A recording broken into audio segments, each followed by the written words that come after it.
Ele ter dado Jesus a você. E nós repetimos isso 3 vezes, porque só funciona se for 3 vezes. Se for 2,5, não funciona, tem que ser 3. Aquele que nem mesmo a seu próprio Filho poupou, antes o entregou por todos nós, como não nos dará também com ele todas as coisas? Deus não poupou o seu Filho. Ele deu ele para mim. Se Deus me deu Jesus, o que é que significa isso? Que eu sou de Cristo, tudo é meu, eu sou de Cristo e Cristo é de Deus. O que é que significa dizer Deus me deu Cristo? Deus me deu Jesus. Significa que eu estou nele. Nele não há falta, não há escassez. Se você recebeu Jesus, ele falou, ele dará juntamente com ele todas as coisas. E o que é todas as coisas? É aí que eu quero conversar com vocês sobre Romanos, sobre Coríntios, 2 Coríntios, capítulo 9. 2 Coríntios, capítulo 9, versículo 8.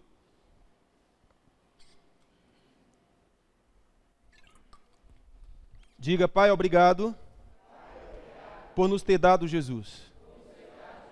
Quando você disser essa frase, do que você vai se lembrar?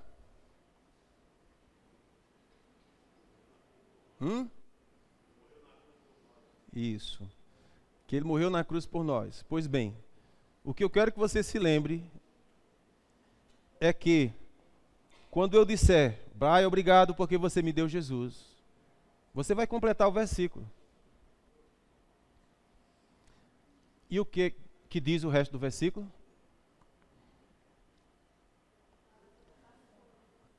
É isso aí. Pai, obrigado por nos ter dado Jesus. E se você me deu Jesus, você me deu todas as coisas. Pai, obrigado porque você me deu Jesus. Se você me deu Jesus, você me dará todas as coisas. O que é Jesus?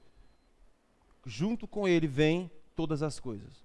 Observe aqui, 2 Coríntios capítulo 9, versículo 8, diz assim, e Deus é poderoso para fazer abundar em vós toda a graça. É difícil decorar isso aqui? Primeira parte que nós decoramos é, Pai, obrigado. Vocês estão com preguiça hoje? Comeram, almoçaram, jantaram? Então participe, prega comigo, vaso, aleluia! Diga comigo, Pai, obrigado, por me ter dado Jesus. E junto com ele, todas as coisas. O que é todas as coisas? É um marido?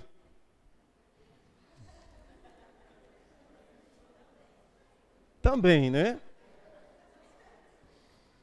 É um marido? É uma esposa? É filhos?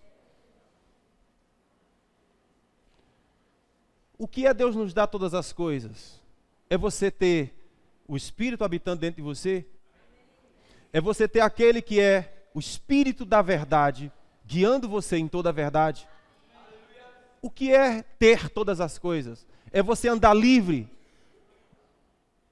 É você ser livre das suas mazelas, das suas pendengas, das suas murmurações, dos seus queixumes, da sua autopiedade, do seu coitadismo. O que é receber dele todas as coisas? É você ser cheio até a inteira plenitude de Deus. Como que a morte pode matar alguém que carrega toda a plenitude do ser de Deus? Existem declarações na Bíblia que nem de longe a gente consegue imaginar o que é. Você consegue imaginar o que é 10 milhões de dólares? A gente não tem nem noção de quantos carros fortes precisa para carregar isso. A gente não tem como dimensionar isso. Se você visse, talvez fosse um quarto cheio de cédula de 100. Não sei quanto é. Então, quando Deus diz assim que existe um caminho que Deus preparou para nós, para que você seja cheio até a inteira plenitude. E você imagina como Deus é sempre exagerado, cheio. Já não bastava dizer cheio. Mas ele não para aí, ele diz é cheio até a inteira plenitude. Então ele dá um jeito de exagerar quando não tem mais como exagerar, né? Cheio já estava bom. Mas ele disse, não está bom não, é cheio até a inteira plenitude do ser de Deus. Então há um desejo de Deus que a gente cresça na sua graça, de tal modo que sejamos cheios até a inteira plenitude dele. Se eu recebi Jesus, Pai, te dou graça porque recebi Jesus. Por quê? Porque junto com ele vem todas as coisas. E o que é todas as coisas? Olhe para dentro de você e veja o que não está frutificando. Olhe para dentro de você e veja onde a morte ainda está operando.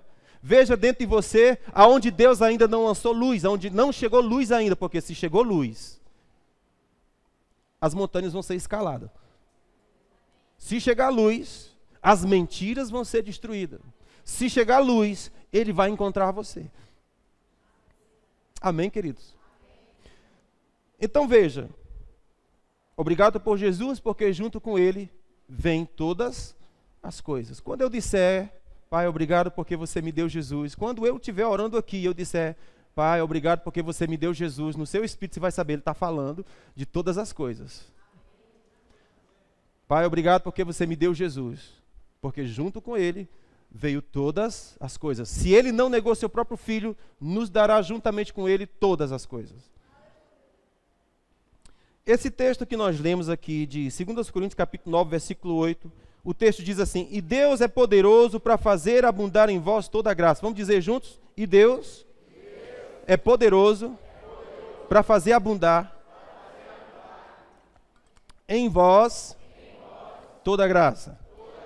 Vamos dizer para nós agora? Vamos lá, 1, 2, 3, e Deus é poderoso para fazer abundar em mim toda a graça. Você consegue repetir sozinho agora? E Deus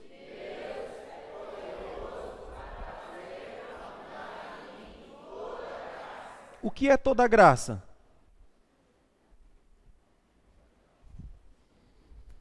O que é toda a graça? Percebe que Deus está chamando você hoje para você entender coisas que a gente passa só por cima. Ele nos dará juntamente com Cristo todas as coisas. Deus é poderoso para nos fazer abundar em toda a graça. Então significa dizer que eu posso abundar num pouquinho da graça, receber um pouquinho da graça, desfrutar um pouquinho da graça. Quando Deus diz, ei filho, a água é tão profunda, você ainda está aí? Come on, baby. Tem um texto em Abacuque que diz assim, é lindo aquele texto, que fala que as vacas foram roubadas do quintal, lembra? Ainda que as vacas sejam roubadas do meu quintal, não é assim? Ainda que a figueira não floresça, ainda que eu plante e não tenha colheita, ainda. E o cara cita um monte de coisa ruim. Como é que ele termina o texto?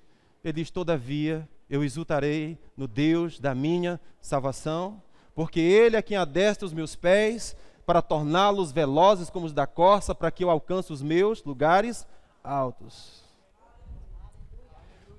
Diga comigo, não é possível amaldiçoar quem Deus abençoou. Diga diferente agora, é impossível amaldiçoar quem Deus abençoou. Você recebeu Jesus? Junto com ele vem todas as coisas. Dentro desse pacote está ser abençoado. Quem recebeu a Jesus é abençoado. E aquele que é abençoado é impossível ser amaldiçoado. Então que tal mudar o disco da nossa cabeça e dizer, Pai, obrigado, eu sou abençoado. Você já me abençoou com toda sorte de bênçãos espirituais nas regiões celestiais em Cristo. Cara, se você acorda o dia olhando para o quanto que você falhou e errou, você não está olhando para Jesus. A Bíblia diz para nós esquecermos das coisas que para trás ficam e olharmos firmemente para o autor e consumador da nossa fé. Escuta, ele é autor e consumador. O que é que significa isso? Que ele já fez o processo todo. Ele é autor e ele já consumou. Ele começou e já terminou. Ele é o alfa e o ômega, ele é o fim. O autor e consumador da nossa fé. Qual é o nosso trabalho? Corre na vitória que ele já venceu. Abundar em toda graça, vaso. Quando andamos na nossa força, nós estamos abundando naquilo que nós somos. E nós somos caídos em Adão. Mas nós somos vivificados no Espírito em Cristo. Adão morreu, Jesus ressuscitou. Naquilo que Adão caiu, Jesus triunfou. O nome da sua igreja é Triunfo Glorioso da Fé. Se você ainda não é da Igreja Triunfo Glorioso da Fé, eu lhe digo, torne-se crente da Igreja Triunfo Glorioso da Fé.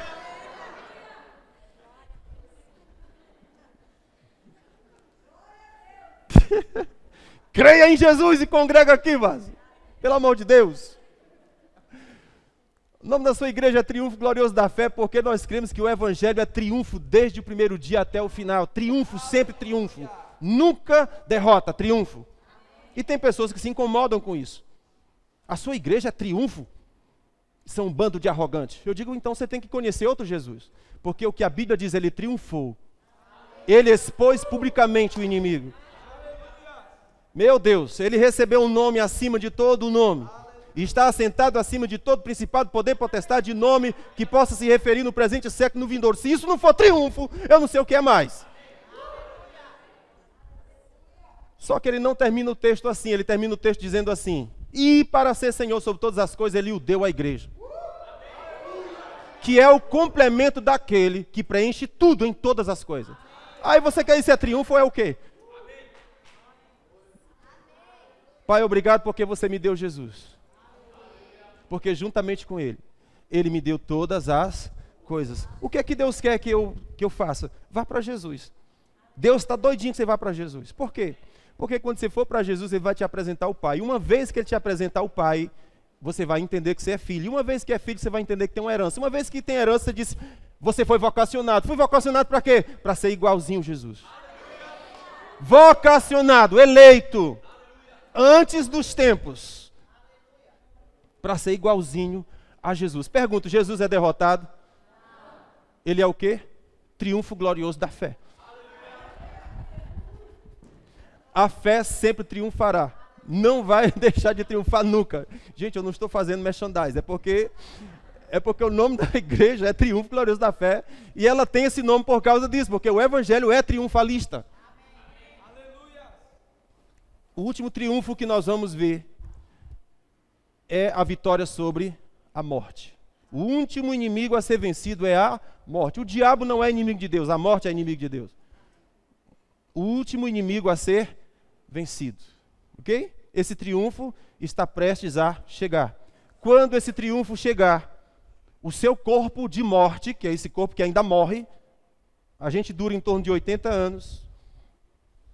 Esse corpo de morte ainda morre, mas quando a morte for vencida, ele vai ser revestido da própria vida de Deus e nunca mais morrerá. A morte será banida de uma vez para sempre. E junto com ela todo o choro, junto com ela toda a angústia, junto com ela todo o pecado. Alguém às vezes perguntou e disse, pastor, depois na eternidade é possível pecar? E eu disse, rapaz, que pergunta difícil. Porque depois quando nós entrarmos na eternidade, vai ser possível pecar. Porque o livre-arbítrio não vai ser retirado. Então, a pergunta é difícil. Mas eu entendi que não vai ser possível pecar. Por quê? Porque a morte foi vencida de uma vez para sempre. Recebi um corpo igual o do meu Deus, e a Bíblia fala que o meu Deus não pode pecar. Por que ele não pode? Porque o pecado sequer consegue chegar perto dele. E eu vou ser parecido com ele. Vou receber do corpo que ele tem. Espírito como ele é. É heresia daqui doméstico, então você fique na paz, não precisa crer nessas coisas, fica na boa. Mas o que eu quero dizer para você é o seguinte, escuta o que esse texto está dizendo. Deus é poderoso para vos fazer abundar em toda graça. Se Deus tem toda a graça para você abundar, para você crescer, para você entrar, para você avançar, por que ficar na beira do rio? Amém? Deus está desafiando o seu povo para crescer na graça, para desfrutar de toda a graça. E não ficar só na beiradinha do rio. Pastor, e o que é que toda a graça traz? Queridão, eu não sei. Eu posso te dar só algumas pistas. Eu posso te dizer só algumas coisas. Mas uma delas, eu não queria falar sobre isso hoje, porque vão pensar que eu só falo sobre dinheiro. Mas infelizmente, ou felizmente, é o próximo versículo. É porque tem gente que não gosta. Então, olha só. Deus é poderoso para vos fazer abundar em toda graça, a fim de que, tendo sempre tudo, em toda suficiência, abundeis em toda boa obra. Aí o versículo 9 diz, conforme está escrito, espalhou e deu aos pobres, a sua justiça permanece para sempre. O que é isso? O apóstolo Paulo está dizendo assim, olha, Deus é poderoso para vos fazer abundar em toda graça. Sabe qual é o primeiro exemplo de toda a graça que Paulo vai usar? Salmo 112. Esse texto que Paulo citou aqui, que espalhou e deu aos pobres, é um texto que está dentro do Salmo 112. Então, quando a gente vai para o Salmo 112, você vai ter ali uma imagem, uma ideia do que é abundar em toda a graça. É lógico que, de modo algum, hipótese nenhuma, eu vou explorar a totalidade de toda a graça. O que eu imagino é que quanto mais você entra em Deus, Ele vai dizer, tem mais. Vocês estão comigo? Quanto mais você entrar em Deus, Ele vai dizer, filho, tem mais. Quem é que vai estabelecer o limite? Eu e você. O tamanho da sua sede. Qual é o tamanho da sua sede? Porque Jesus falou, se você tiver sede, venha beber. E eu te darei das fontes das águas eternas. Nunca mais secará. O que é que vai determinar o tanto que eu vou beber? O tanto que você está com sede. Se você tiver com sede desse tantinho, é desse tantinho que você vai ter. Mas se você tiver com sede de um tantão, é um tantão que você vai ter. E o que Deus está dizendo é, Ele é poderoso para vos fazer abundar em toda graça. E o que é abundar em toda graça? Aí o apóstolo Paulo diz, a fim de que vocês tenham sempre tudo em toda suficiência. Diga comigo, sempre. Tudo. Em toda suficiência. O que é isso? Abundar em toda graça. Ter sempre. Quando? De vez em quando? Sempre. O que eu vou ter sempre? Tudo. Em que proporção? Em toda suficiência. O que é isso? É abundar em toda graça. Suprimento chegando em todas as áreas da vida. Aí o apóstolo diz assim, porque está escrito, espalhou e deu aos pobres. Esse trecho ele tirou do Salmo 112. Quando eu abro o Salmo 112, na verdade eu quero ler o Salmo 111, o versículo 10, que é o versículo que antecede o 112.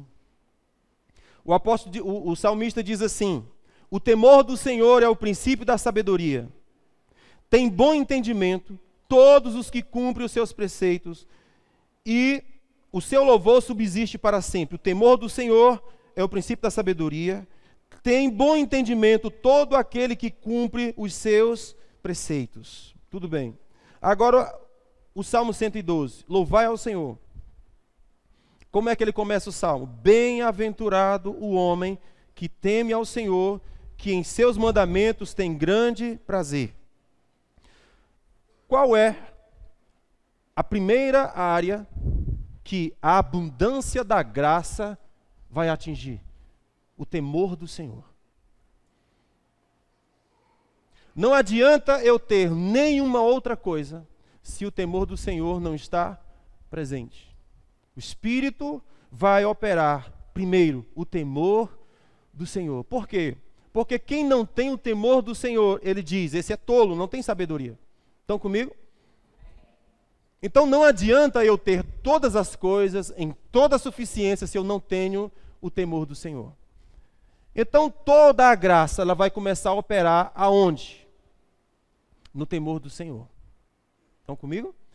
Observe uma coisa interessante. Em Romanos capítulo 5, 17, está escrito que os que receberam a abundância da graça e o dom da justiça reinarão em vida. Preste atenção a uma coisa. Quem é que vai reinar em vida. Os que receberam o quê? Vamos dizer junto? Os que receberam a... Receberam o quê? Receberam só um pouquinho? Os que receberam a abundância da graça. O que eu entendo? É que Deus está chamando você para níveis profundos, para níveis maiores. Não é os que ficaram na beirada, é os que se lançaram. É os que receberam abundante graça. Não é que receberam um pouquinho da graça, que sentiram uma cosquinha da graça, mas os que mergulharam nela.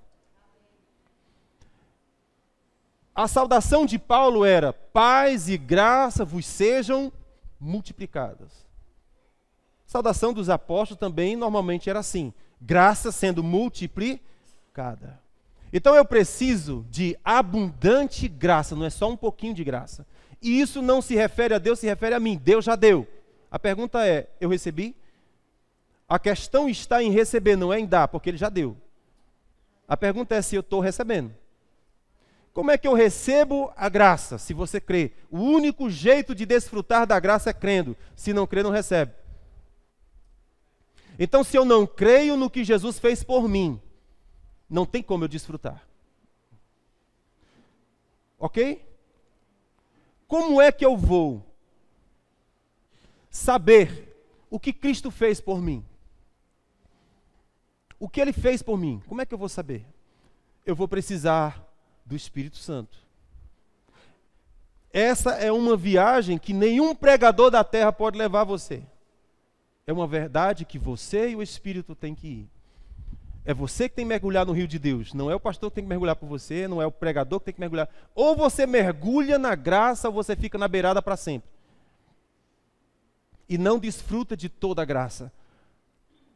Deus é poderoso para vos fazer abundar em toda a graça.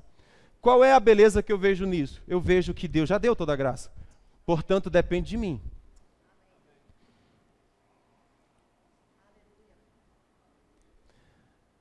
Ixi, ficamos tristes. Porque eu queria que dependesse de Deus. Mas no que concerne a Deus, Ele já fez.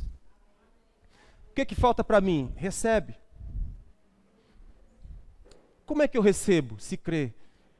Se você crer, você verá a glória de Deus em manifestação. Se eu não creio, eu fico onde eu sempre estive e eu sou quem eu sempre fui. Não muda nada. Estão comigo? Mas a ideia, queridos, é que Deus tem toda a graça para que eu desfrute. Os que receberam a abundância da graça foi que reinaram em vida. E esses que receberam a abundância da graça, eles não vão ser vencidos pelo pecado, por suas fraquezas e etc, etc. Porque a graça de Deus se aperfeiçoa onde eu sou fraco.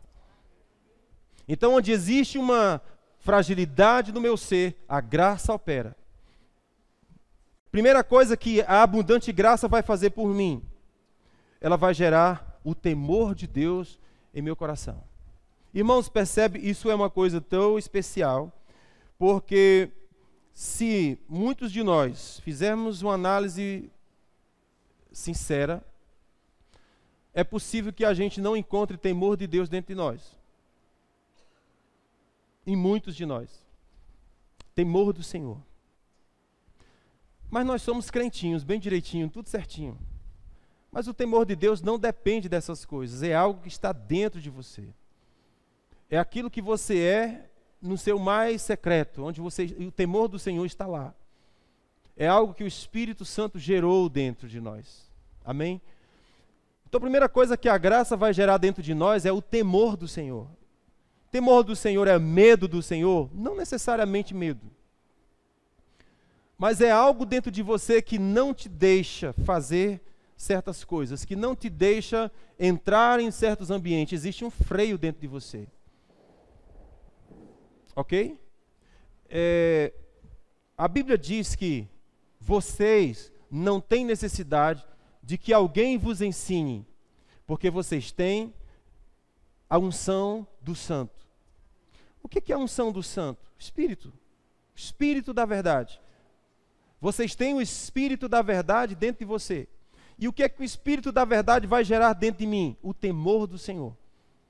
Está escrito lá em Isaías capítulo 8, capítulo 11. Você vai ver sobre o ministério do Espírito Santo.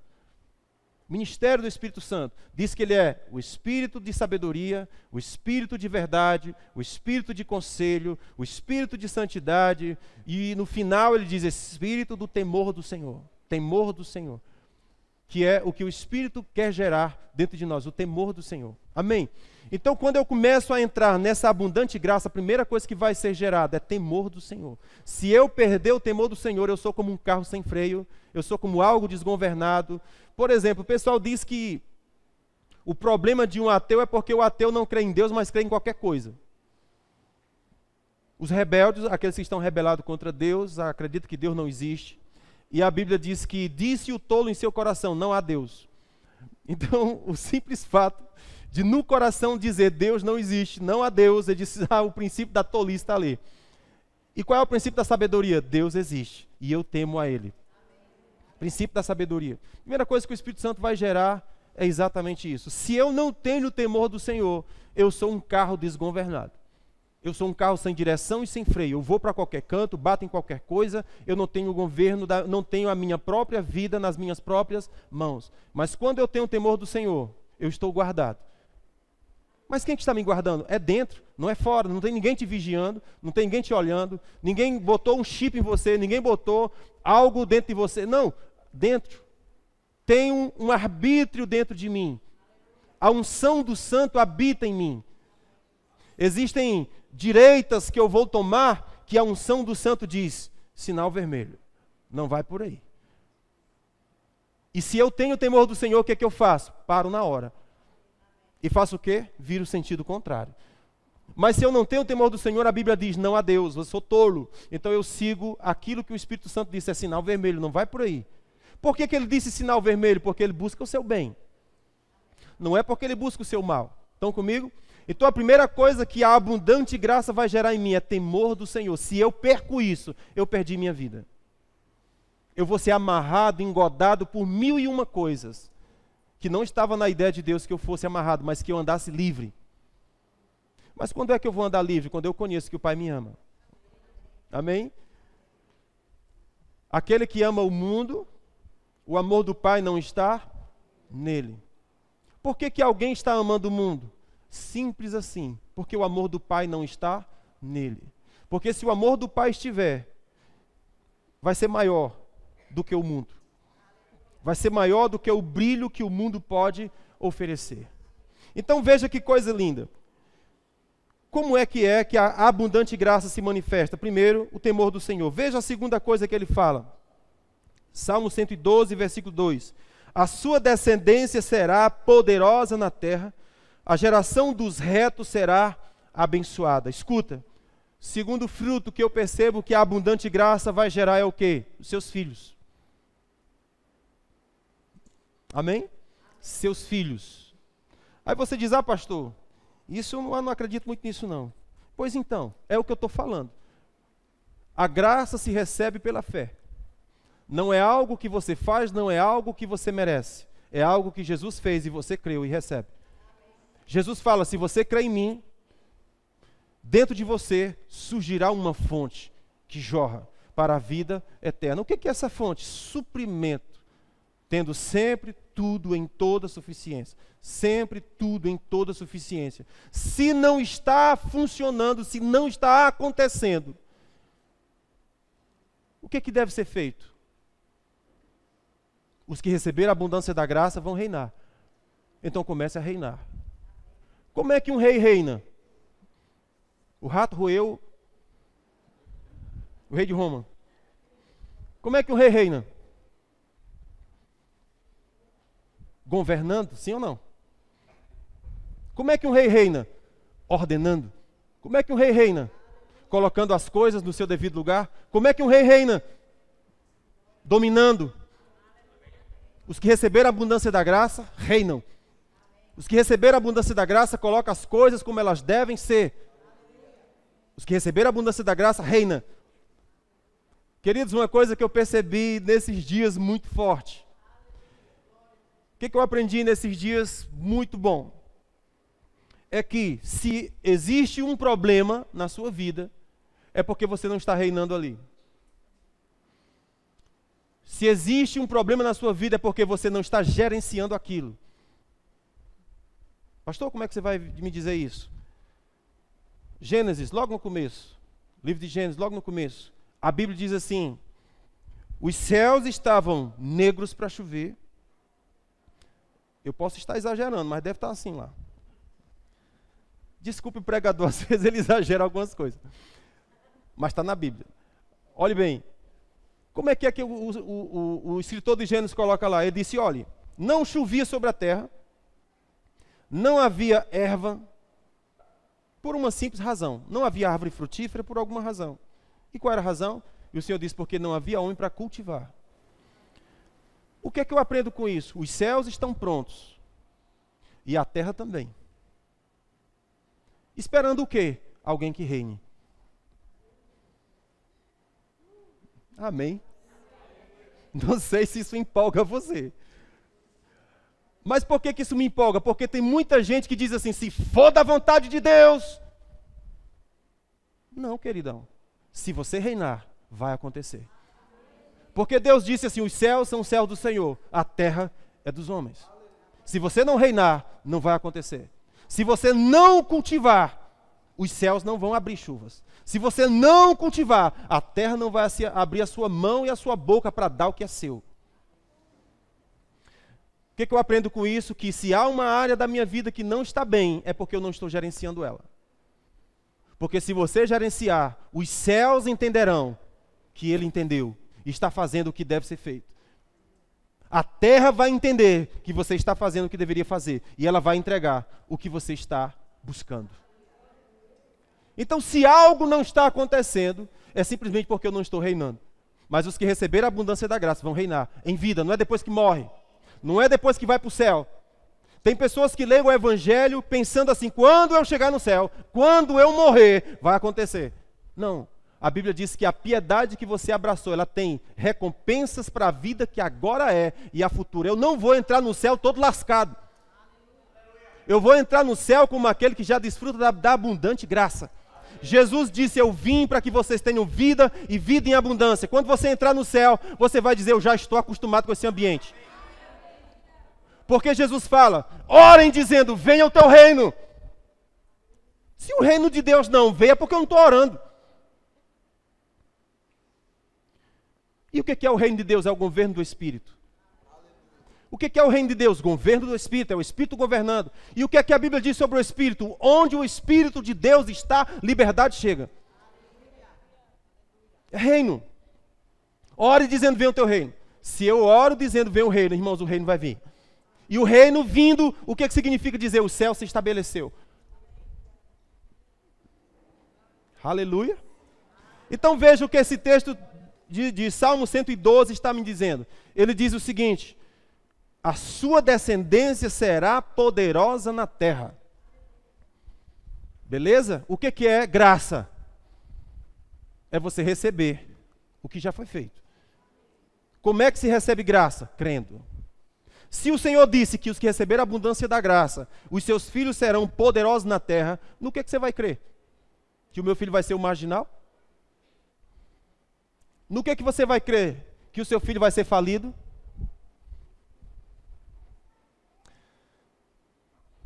Eu estava conversando com uma mulher. Escuta isso aqui. Está te servindo alguma coisa que nós estamos conversando aqui?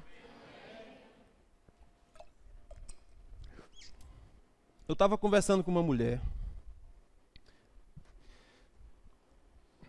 A conversa começou por uma janela de vidro. Eu estava num depósito e eu perguntei sobre uma janela de vidro. E dali começou uma conversa. E ela disse que o vidro liso,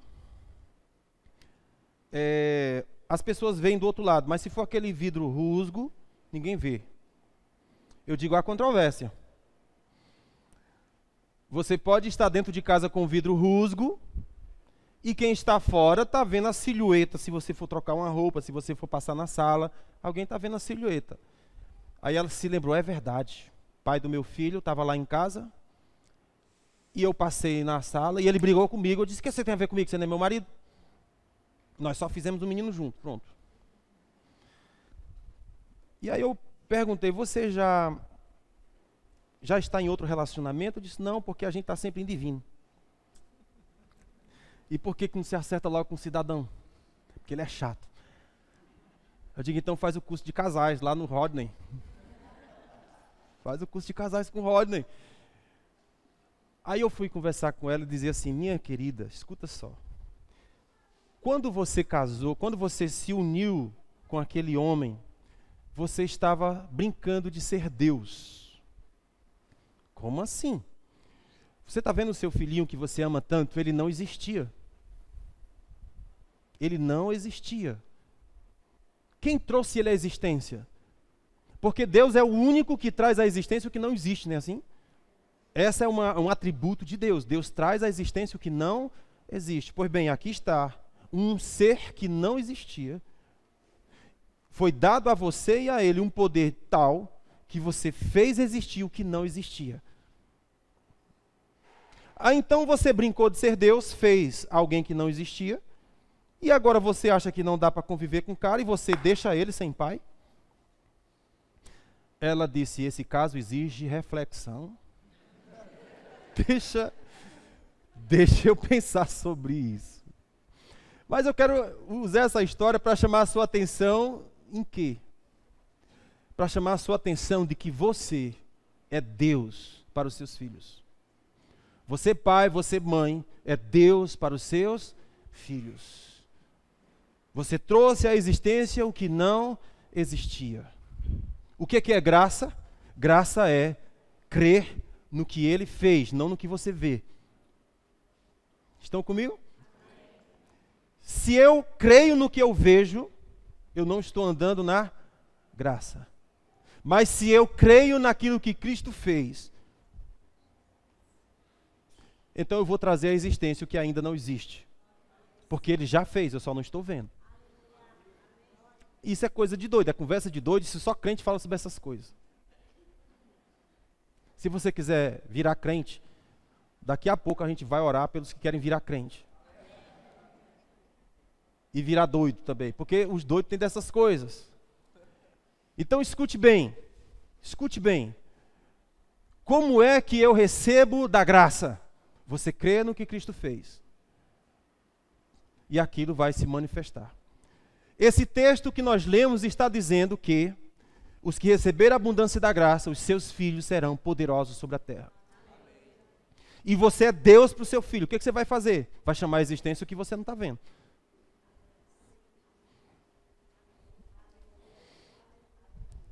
Você quer ver um exemplo? Jacó. O nome Jacó, você já sabe de qual é salteado, que eu sempre estou falando desse rapaz. Jacó significa enganador, significa enrolão, significa salafrário, essas coisas. Um cara com caráter destruído. E o nome dele era o quê? Jacó. Então todos os dias, quando a mãe dele acordava, o pai dele acordava, dizia: ô ladrão, vai buscar pão para a gente merendar. Aí quando chegava em casa, a mãe dizia: ô enrolão, tu esqueceu a margarina, criatura? E o pai dizia: ô enganador, traz um leite também. Aí daqui a pouco Esaú dizia: pilantra, vou caçar, vai cuidar das ovelhas do papai. Todos os dias, todos os dias, todos os dias. Como era o nome dele? Jacó. Jacó. Jacó, Jacó, Jacó, Jacó, Jacó, e aquilo anos após ano. Chegou um dia que ele estava tão cansado daquilo, ele iria passando com a sua família, e ele percebeu um chamado de Deus dizendo: quer brigar comigo? Quer lutar comigo? Você não acha que já está bom de passar de rio, de nível? Você não acha que já está bom de sair das águas dos artérios e entrar em águas mais profundas? Você já não acha que está na hora de entrar em águas profundas, profundas águas, ou águas, profundas águas?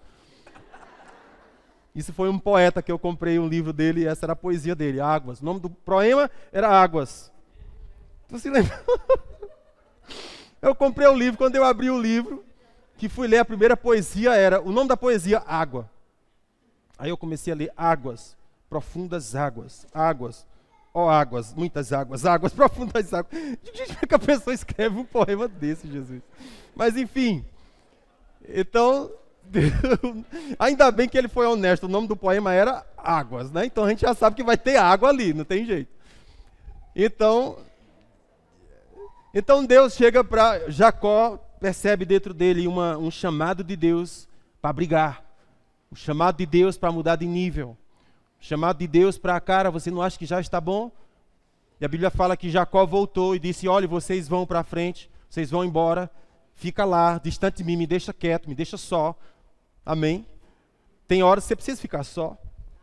Tem horas que você precisa se trancar com Deus. É o que eu estou te falando. Os níveis mais profundos, não há pregador no mundo que te leve. É você se trancar com o Espírito Santo e dizer, eu quero abundante graça, eu não quero ficar no raso, não quero ficar no primeiro degrau, eu quero abundante graça. Se o meu Deus tem mais, é mais que eu quero. Ele é poderoso para vos fazer abundar, muito além daquilo que pedimos ou pensamos. Então escuta, Jacó volta, deixa a sua família para lá e diz, essa noite eu tenho que brigar com o Senhor. Então Jacó se atracou com um anjo de Deus e disse que passou a noite inteira brigando, lutando e tal. Eu gosto de dizer, de lembrar de um detalhe assim, que o nome de Jacó significa realmente enrolão, ladrão, trapaceiro, essas coisas todas. Mas um dos significados que passa desapercebido é que Jacó também significa aquele que agarra. Nunca se esqueça disso. Jacó é enrolão, Jacó é enganador, mas ele tem uma característica no seu nome. Se me der uma chance, ah, meu amigo, só preciso de uma. Você pode ter 1000, eu só quero uma. Porque se eu tiver, eu não vou desperdiçá-la. Um dos significados do meu nome, um monte de enrolão, ladrão e etc. Mas um deles é aquele que agarra. Então quando Deus se apresentou e disse, Jacó, vamos nós. Meu trato é contigo, minha conversa é contigo, é papo reto, vamos nós. Se atracaram. E Deus sabia que Jacó, e Deus gosta disso. Deus sabia que Jacó tinha essa característica daquele que agarra. Então quando ele agarrou o anjo e passaram a noite se atracando, quando foi de manhã, o anjo disse, já está na hora de eu voltar. O papai disse que era só até agora, tenho que voltar. Ele disse, não, senhor, não pode, não agarra, e não soltava, eu não solto. Ele deu um golpe de jiu-jitsu. Tem quem diga que nessa época foi que começou. Né? O pessoal desse jiu-jitsu começou algo. Não, mas Jacó já era especialista no jiu-jitsu. Então ele deve ter dado um golpe lá de tal modo no anjo que não soltou de jeito nenhum. E quando o anjo viu que não tinha jeito, porque ele não o largaria de jeito nenhum, diz a Bíblia que o anjo deu um golpe na sua coxa, no nervo da sua coxa, que o anjo também era jiu-jitsu, faixa mais avançada, né?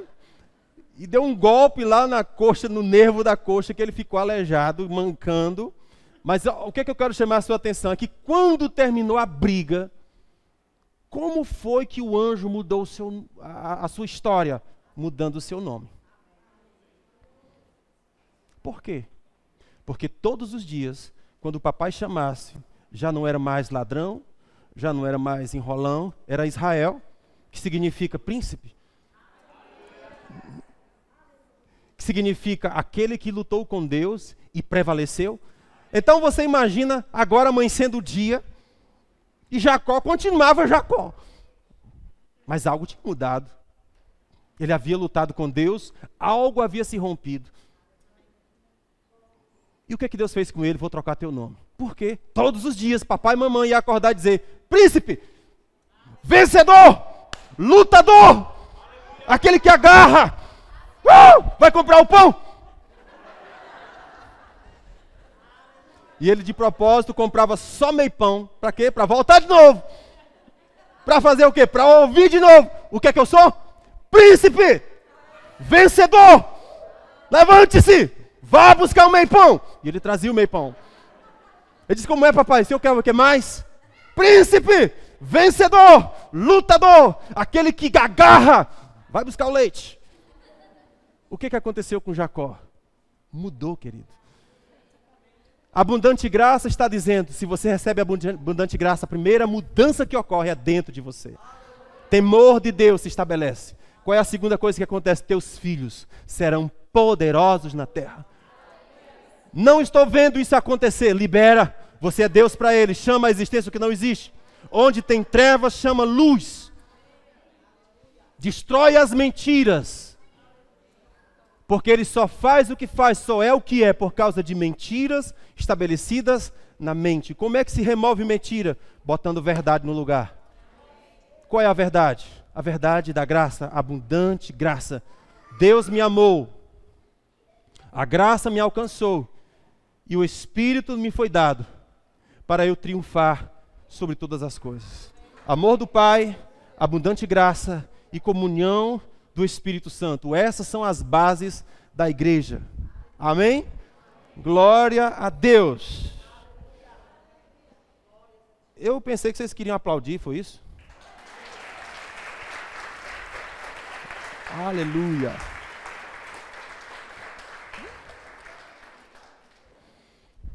Estão comigo?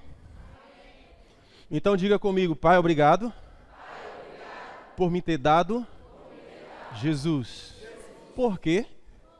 Juntamente com Ele veio todas as coisas. O que são todas as coisas? Onde existe falta, você se levanta e diz: abundante graça me transformou em rei. Príncipe, Reigim. O que você é? Reigim. Reigim. Aquele que carrega o rei na barriga. Amém? Os que receberam abundante graça reinarão em vida. As coisas não estão bem em determinada área. Significa dizer que Jesus não me deu? Não. Deus me deu Jesus, juntamente com Ele veio todas as coisas. O que é que eu preciso fazer? Se levante reinando em vida e diga: haja, haja, manifeste-se. Porque Ele já comprou, Ele já fez. Está errado. E o que está errado tem que ser corrigido. Quem é que vai corrigir? Os reis. Os que receberam a abundância da graça. Porque aqueles que lutam com Deus e prevalecem, o nome dele é príncipe. Aquele que luta com Deus e prevalece. O nome é mudado de ladrão, enrolão, decaído, pequeno, desgraçado, para aquele que luta com Deus e prevalece, príncipe de Deus. Pai, obrigado, porque você me deu Jesus. E juntamente com Ele, o Senhor me deu todas as coisas. O que são todas as coisas? Eu estou sendo chato, né? Tá bom, vou terminar. Que Deus abençoe.